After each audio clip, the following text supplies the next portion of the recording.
Mga igsoon, ang ikaduha nga pulo, magayon ako kanimo karong adlaw, kuyog ikaw kanato sa paraiso. Kini pagkapatpaton ni Brother Orville sa Bando, usa ka lay minister, Couples for Christ, household head, Sensing Single for Christ, South Sector, couple coordinator, Knights of Columbus, program director, branch manager of Good Life, the Mayan Insurance Agency Corporation. Ikaduha, putihan mo ikaw, karuhan nawa, at bukas ang paraiso, walang harap. Kini partikular ang pagkitabo dito sa bukid, sa Golgota, nagulagway sa laing na nagway sa kawaang kasinatian, diin ang mga sapot sa usa ka katilingban na nigkamot sa pagkapno sa usa kamahulugan na kinabuhi. Bisan pa sa taliwala na nagkakabag diha sa panahon hangtod sa krus diin gilansa si Jesus. Wala siyang imunong sa pagdagat sa iyang taas, sa pagpasinati sa presensya o ugma sa langit ng amahan. Apil nini ang pagpadayon sa pagpaminaw, sa pagindahay o pangandoy sa tao diha sa iyang taksa-taksa sa kahimtang sulod sa tawhan ng realidad sa kasaysayan. Bisan diha sa nagsingamot at kamatayon sa krus, si Jesus nagtanyag sa gihapon at sa tanan niining usa ka kahimtang diin nagtugtog sa katingalaang paagi ang sugilanon sa usa ka manuluyod nga Dios ug sa iyang kalibutan ng mga linalaan. Sultihan mo ikaw karong adlaw at buka sa paraiso uban harap. Paraiso, usa ka bulong na nagpahinumdum kanato sa usa ka kahimtang, usa ka dasal sa Dios alang sa ikaayo sa tao. Usa ka sugilanon sa usa ka Dios na nagpahayag o nagpaapit sa iyang kinaiya na buutan o maluluyon ngadto sa binuhat ng tao o sa pagbunda sa mga butang sa kalibutan alang sa ikaayo sa tao. Usa kapag saysay sa usa ka kalibutan mo nakahimtang diin adunay kahaksay taliwala sa panagkalain-lain alinalang sa kalibutan o harmony creating diversity. Paraiso, usa ka kahimtang na nagsaysay sa malinaw ang kahiusahan bisan pa sa nagkalain-lain na kapasidad o peaceful coexistence within the power differentials.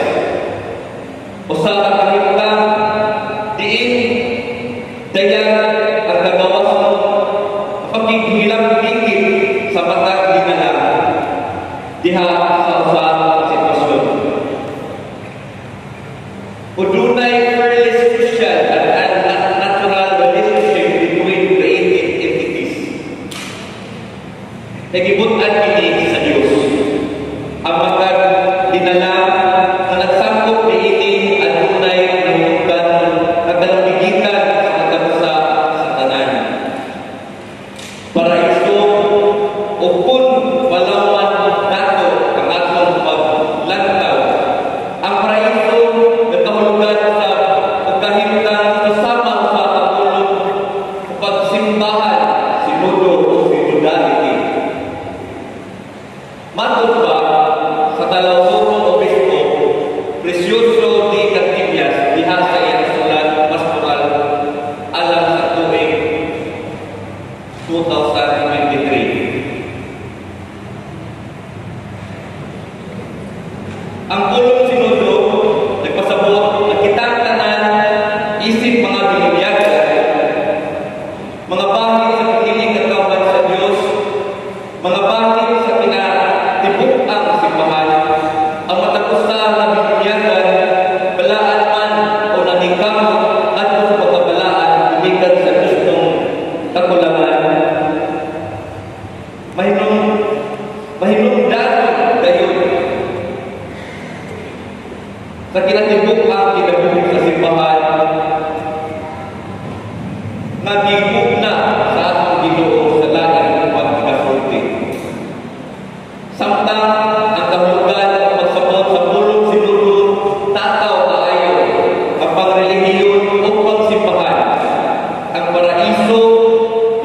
padulong ni Jesus ngadto sa dagbasol nga kawakan nagtangaro sa mga patak-patak o traces sa kahulugan sa Sinodo. Sanglit, ang Diyos man mausap ang nagmuna sa paraiso sa isaat ni Jesus o sa Sinodo nga simbahan. Ang atong mahal na obispo naglakad sa lain-lain na mulagway sa Sinodo. Sa Sinodo paagi ang tagsa-tagsa kanato ipaminaw ang tagsa-tagsa kanato ng landong ubos sa paggiya sa Espiritu Santo. Ang Sinodo kinabuhi sa simbahan higayon sa paghakad sa tanan na kasinatian sa panahon sa pag-abi-abi or time for sharing, pagpaubos sa pagpaminaw kaisog sa timo, diagno, padulong sa kapaguhan, pagkaabli sa pagbago o kabaguhan, openness to conversion and change. Pagmamalandong isip ko sa kasimbahan, pagkatimailhan sa simbahan na nagpapaminaw at nagapanaw o naghatag ang paglaong to give rise and hope. Sultihan ko ikaw karong adlaw at buka sa paraiso ban anak.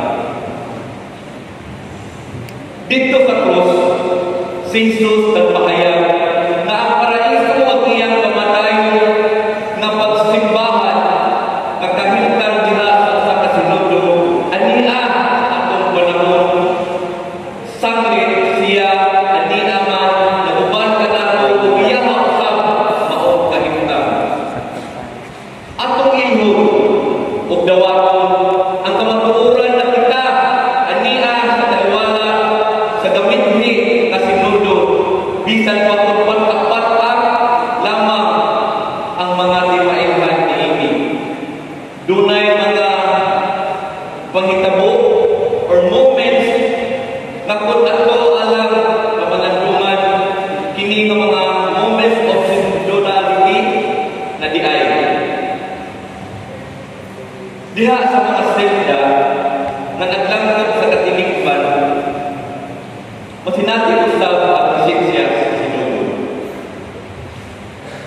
Sa mga higayon, kamusta ang mga magtiayo, nagkasinabot o nagtinabangay alang sa pagsampo sa mga relasyon sulod sa banay o sa ikaayaw sa mga sakop sa pamilya na buhay-ana ang Sinodo.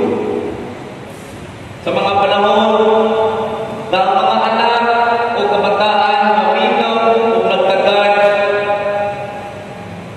kapanginahanglan sa mga dinikanan diha sa ilang pagtabang sa kalibutan sa balay o pagtato sa pagtungha o sa pagkamatinuman at tambag sa mga dinikanan naan ka ang Sinodo. Isa na nakasalatan sa pangalagan sa pangagamhanan ang Sinodo nga gibutan sa Dios pwede nga masinali sa mga higayon nga ang napili ng mga leader maminaw o moakto sa kabilihon o labi na sa pag-implemento sa mga studyos sa kontra-partido o kaha ang matang empleyado sa buhatan sa gobyerno magtubad magtuman sa guidelines sa Civil Service Commission alang sa pagkapot sa usa o mga plano alang sa ikaayo sa katilikban magagmay man o madago. Sinodo nga simbahan. Kini mahimong dayag sa mga higayon na ang mga leader nagtanaw ng buhat alang sa ikaayo sa mas daghan pa mga katawan kaysa sa ayuhan pipila lamang. Kiniusap mahimong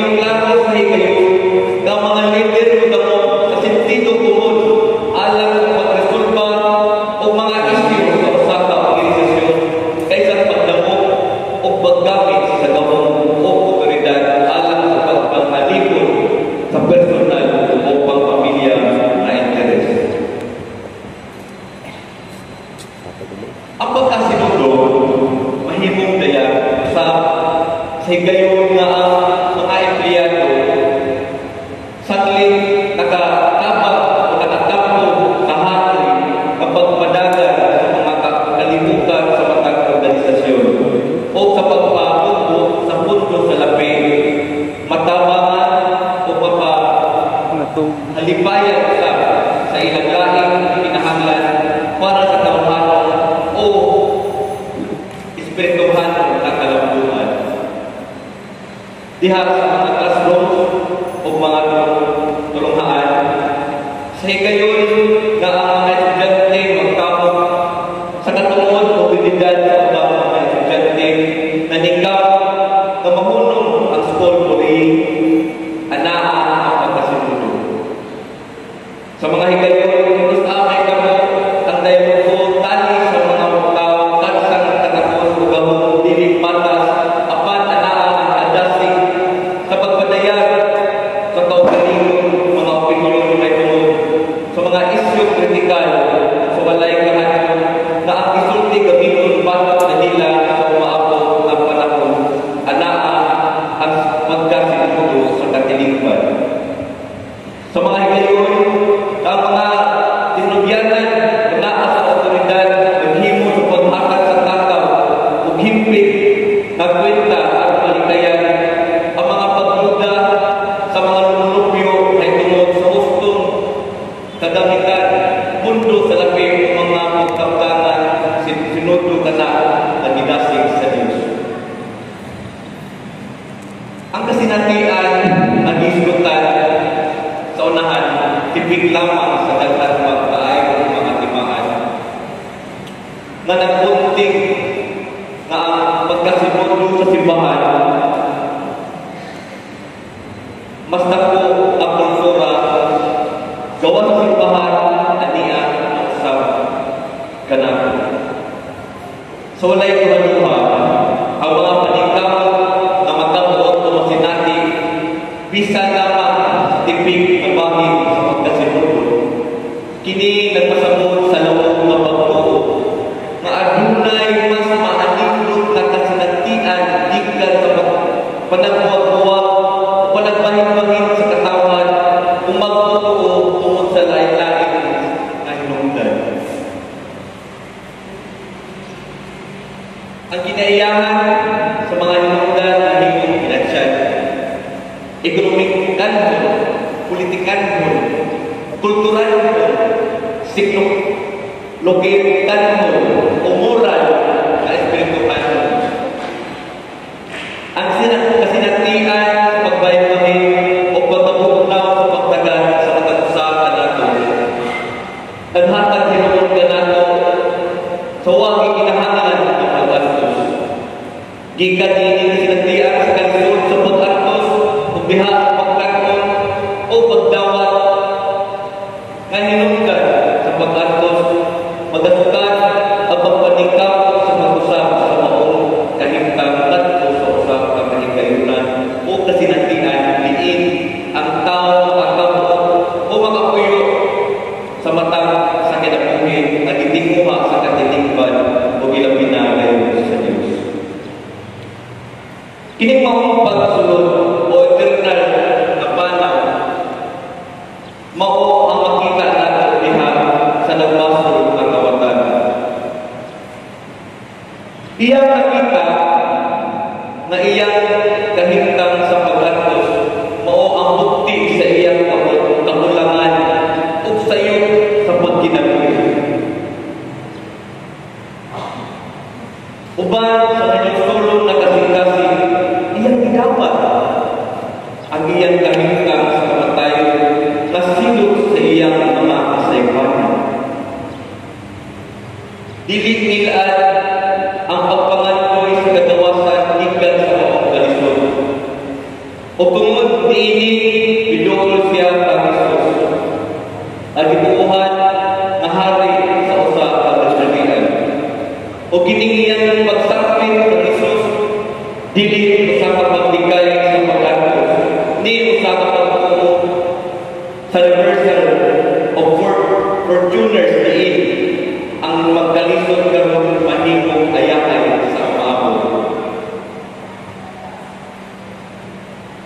Ang maong paghangyo kang Hesus usahin pagpadayag o pagdawat o acceptance na gipundan sa hukod na pagtuo na adunay makahutan pa nga kinabuhi na iya sa Diyos. Ang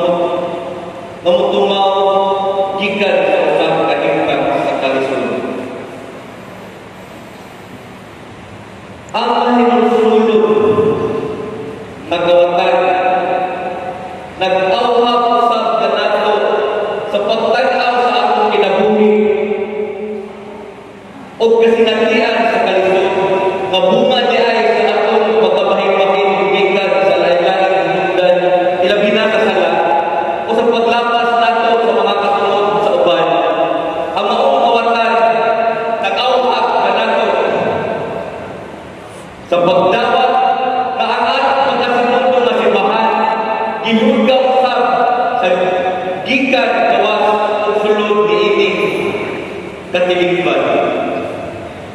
Dili nato ikalimot nga sayang kita sa angayan buhaton aron kita makalinawas gikan sa pagkabingkil, pagkabugnaw ngadto sa usab-usab. Ato usab nasayran nga kita ipanhimangon sa Dios dili alang ining kahimtang sa kalisod nga kita mismo ang hinungdan. Ang kinabuhi uban ni Kristo ang maong atong nagipangandoy. Ang kinabuhi sa matuod na sinundo nga simbahan. Ang kinabuhi sa paraiso nga gitanyag ni Jesus mas susama tayo sa gitimuha sa nagbasol nga kawatan. Ato sa kawaton nga ang pagpuyo sa kinabuhing sinundo dili sayo. Saglit kini gasa man sa Diyos alang kanato kini nagkinahanglan sa iyang grasya. Ang nagbasol nga kawatan siya sa nakaangko nga ang langit bugtong paagi sa siya kanuban ng Isus sa iyang binharian magsugad sa usa ka mapausan o madasikon ang pagtanaw o pagsangpit ng Isus. Jesus, hinungdumi itaw ako kung maghari ka na. Ang pagtanaw ni kawatan ako ng Isus usab sa kapagdasig ka nato sa pagtanaw ni Jesus diha sa Ecclesia nga mao ang kahiusahan ni Kristo uban ka nato. Ang buhi o aktibong mga pagsalmot nato sa Ecclesia mao ang pagsinati sa pagkasinundo nga simbahan nga iya ang usab ni Kristo. Ang atong napagluon ni Kristo diha sa Ecclesia uban ang atong pagpangandoy o nangindahay ngadto sa mga kahugan nga kahiusahan mao ang atong pagluyo sa mayroong kawatan sa iyang pag-ingon. Jesus, hinungdumi itaw ako maghari ka na.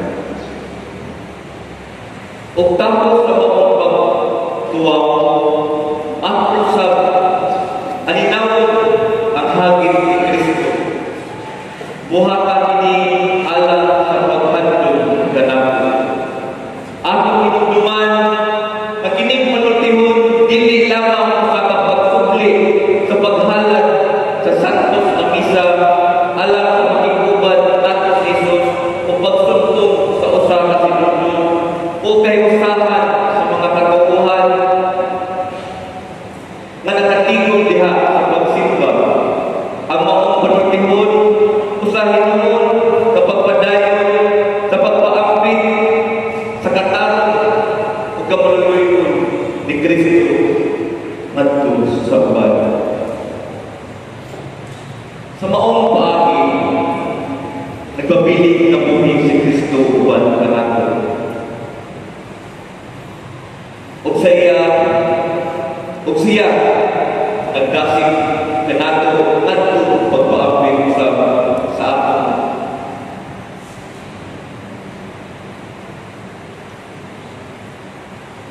Pagkaginasahan ngadto sa uban daghang paagi o apil pagani niini ang mahinangko ng pagsalmo nato sa alay kapwa. Dining pag-agihan si Kristo nagtawa